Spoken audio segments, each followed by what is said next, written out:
السلام علیکم۔ آج کا ہمارا ٹاپک ہے فلسفہ۔ اسی کو علم حکمت بھی کہتے ہیں۔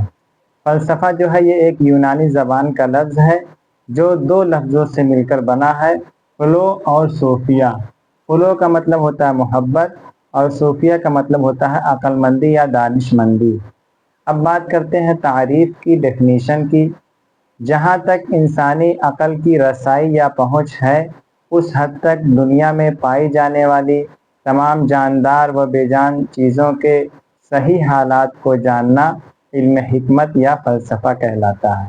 مثال کے طور پر ایک باپ ہے، اس کا ایک بچہ ہے۔ بچہ جو ہے اپنے والد صاحب کی بات کو نہیں مانتا ہے۔ والد صاحب کہہ رہے ہیں بیٹا پانی لے آؤ ایک گلاس، لیکن بچہ بات نہیں مان رہا ہے۔ تب والد صاحب نے سوچا کہ اس کو لالچ دیا جائے، تب یہ بچہ ہماری بات مانے گا۔ لہٰذا پھر انہوں نے کہا کہ بیٹا ایک گلاس پانی لے آؤ، ہم تمہیں 5 روپیہ دیں گے۔ تو بچہ دوڑ کر جو ہے جاتا ہے اور پانی لا کر اپنے والد صاحب کو دے دیتا ہے۔ تو والد صاحب کا یہ طریقہ اپنانا، لالچ دینا، پیسہ میں دوں گا اگر تم ایک گلاس پانی لاؤ گے، تو یہی علم حکمت اور کیا نام ہے فلسفہ کہلاتا ہے۔ علم حکمت کے جو ہے 2 قسمیں ہیں، پہلا حکمت عملی اور دوسرا حکمت نظری۔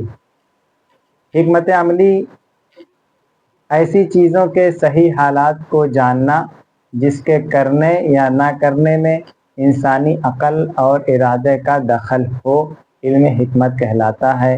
جیسے انصاف کی تعریف اور ظلم کی برائی۔ انصاف کرنا آدمی کے اپنے اختیار میں ہے، اور ظلم سے کسی کو روکنا یہ بھی آدمی جو ہے اس کی محنت اور کوشش جو ہے کر سکتا ہے، کسی ظالم کو ظلم سے روک دیا جائے۔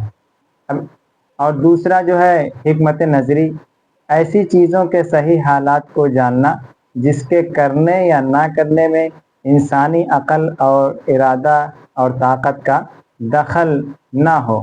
جیسے آسمان، زمین، چاند، سورج، ستارے، اس میں انسان کا کوئی دخل نہیں ہے، وہ جو ہے اللہ تعالیٰ کی طرف سے ہے، اللہ تعالیٰ کے حساب، اللہ تعالیٰ کے حکم سے سب نظام چل رہا ہے۔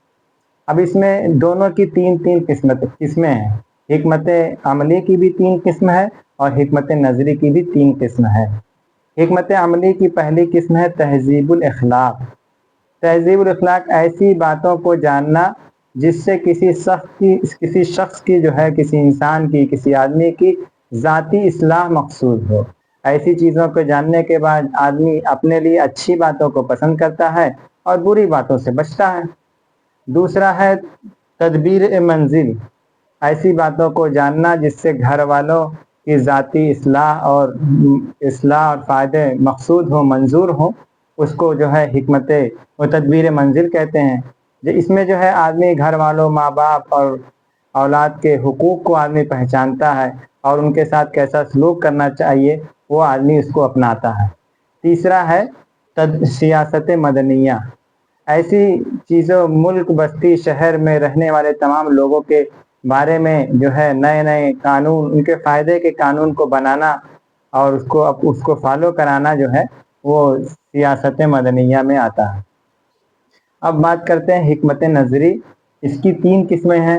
حکمت طبعی، یعنی ایسی چیزیں جو مادے کے بغیر نہ تو ذہن میں اور نہ تو ذہن کے باہر یعنی دنیا میں، یعنی وجود ذہنی اور وجود خارجی میں نہیں پائی جاتی ہیں، یعنی ان کا پائے جانے کے لیے مادے کا ہونا ضروری ہے۔ جیسے حیوان، انسان۔ مادہ کا مطلب میٹر۔